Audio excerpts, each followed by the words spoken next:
हाथी आक्रमण में पुणी जड़े युवकों मृत्यु होती। हिंदोल फॉरेस्ट रेंज कोडला गाँव में देखा हाथी आतंक। मृतक होती से गाँवर दीपक प्रधान। सकाळु शौच पर से जाऊा बेले दंता हाबुड़े पड़ जाते। दीपक को दली मारी दंताटे।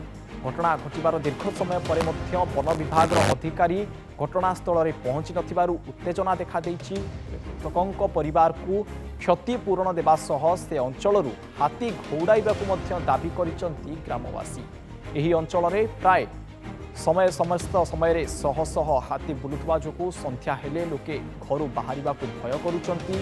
एक प्रकार आतंकित अवस्था रही ग्रामवासी माने। तेणु से समस्त हाथी घौड़ाइबा फॉरेस्टर को अनुमति देइचंती। तेबे समस्त हाथी से अंचल घौड़ा जाऊ बोली ग्रामवासी माने दाबी करिसंती। किंतु यह एक दुखद खबर। सकाळु सकाळु दंता हाबुड़े पड़ी जन जीवन चली जाइछि। हिंदोल फॉरेस्ट रेंज कोडला गाँव में यह हाथी आतंक देखा देइछि।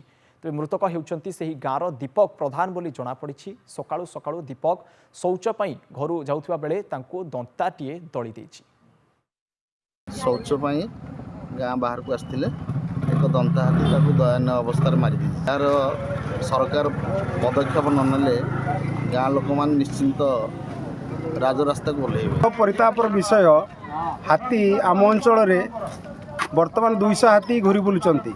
आमर पंचायतर चतुर्पार्श्व जो ग्राम अच्छी आम कड़ला बड़मुंडा ग्राम, बेणीपथर ग्राम, घुंटुलीपसी ग्राम, मधुपुर चतुर्पार्श्व हाथी 200 हाथी घूरी बुलुचंती। संध्या समय 5टारू नुह 4टारू लोक घर बाहर भय लगुच। ए संक्रांत अधिक आलोचना करबा आम सहित फोन लाइन में जोड़ी होती हिंदोल रिपोर्टर विक्रम साहू।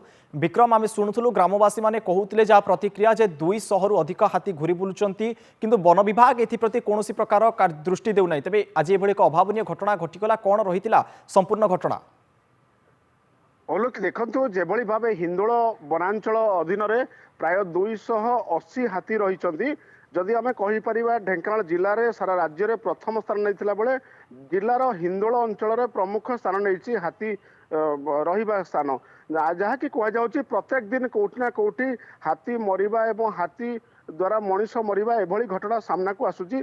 प्रत्येक दिन जदि कहीपर केतेक पुराणाकोट अंचल मानक केतेक गाँ रही से गाँ मानक संध्या नईले लोक मैंने घर पदा को बाहर मुस्किल पड़ रोगी ग्राम लोक मैंने बाहर को जीवा बाहर फेर एभली मुस्किल होची। घटना गतकाली राति समय प्राय 200 हाथी कड़ला आखपाख अंचल घूरी बुलुले।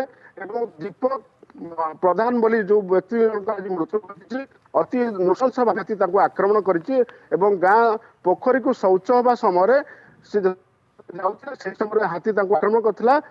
हाथी आक्रमण फल घटनास्थल मृत्यु घटी। कर्मचारी और पुलिस अधिकारी घटनास्थल में पहुंचते आम उपस्थित रहीचु। जेभली भाव क्रमागत एभली घटना घटी चली निश्चिंत समस्त चकित कर उद्वेगजनक सृष्टि करुच्ची। ओके विक्रम, जहाँ कहते एक घटना समस्त को चकित कर एक उद्वेगजनक घटना। तेज हाथी दलित युवकों मृत्यु घटी। बहुत बहुत धन्यवाद।